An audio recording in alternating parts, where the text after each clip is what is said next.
I ask myself, what is it that I can do to change the world? Or at least some small portion of the world. It's easy to find something that you can suggest. If you go on YouTube, for example, because you have incredible stories that you can go through all day, and you'll never find one or two the same. You'll find the content similar, but you won't find the narrative the same. So I asked myself a few moments ago, what can I do? I just recently finished watching a 6-minute video with Tucker Carlson tonight, and it was in the headline, now they want to threaten Elon Musk. Well,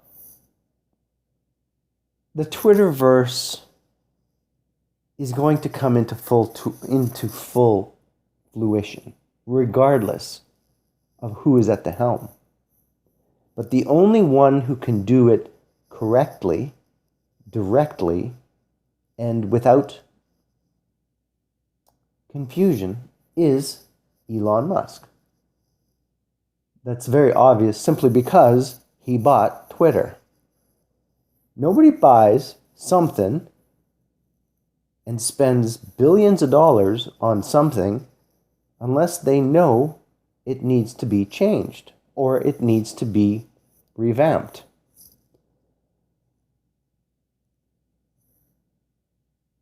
There is a lot of wings on this bird that seem to be flying the coop, so to speak, simply because they're not getting what they want. Now, I could use the analogy of a spoilt child, banging their feet and stomping on the ground saying, I want this, I want that. But it takes a braver soul to stand up and say, you've had enough of it. You've had too much of it. So much so that you corrupted the system. You used it to your advantage and took advantage of multiple billions of people.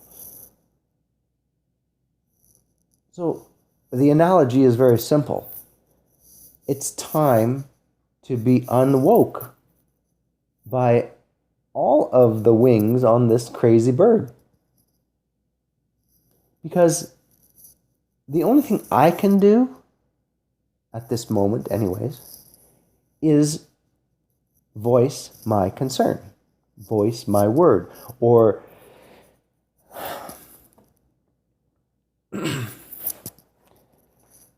voice my dismay, my discouragement. I mean, in complete honesty, what is it that is so damning when it comes to the human species? I'm Dominic Raphael. This is Up in Canada. Whether you like it or not, changes are a-coming. And whether you like it or not, they will change. It may be painful along the way. It may be discouraging, without doubt. But it is not going to be without merit. And that's where Elon Musk, in my opinion, the good captain, knows how to run a ship. He also knows how to prevent a ship from sinking. And that analogy goes directly to Twitter. If somebody doesn't like your content, or someone doesn't like you, period, or let's say you just fell out of good grace with the community, for example, or maybe, heaven forbid, your family, or the political left or political right, or you expressed yourself that is unacceptable in this day and age. When you become independent of the narrative, when you trust your gut, your instinct, your level of cognitive ability, you can't help but argue the fact that whatever's going on is wrong. And if you want the world to change, or you want humanity to evolve, yes, evolve, get past the sticks and stones of the past and the weapons of the future, you got to lay down the arms. And you start by laying down the groundwork for a new beginning. Oh, wow. Thank you, Wayne. A book called Dawn's New Beginning. I don't think it was ever published, but it's probably somewhere in the family archives, in someone's desk like it was in mine a long time ago. But it spoke about a future where everybody lived to help each other and evolve. And maybe one day I may have the chance to read the first chapter again. And maybe in one day that may be published. So, for Up in Canada, I'm Dominic Raphael.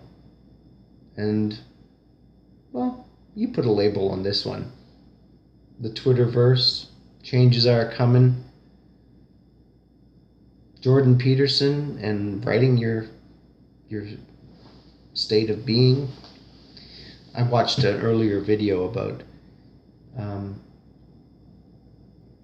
him encouraging people to journal, write, read. And it was profound.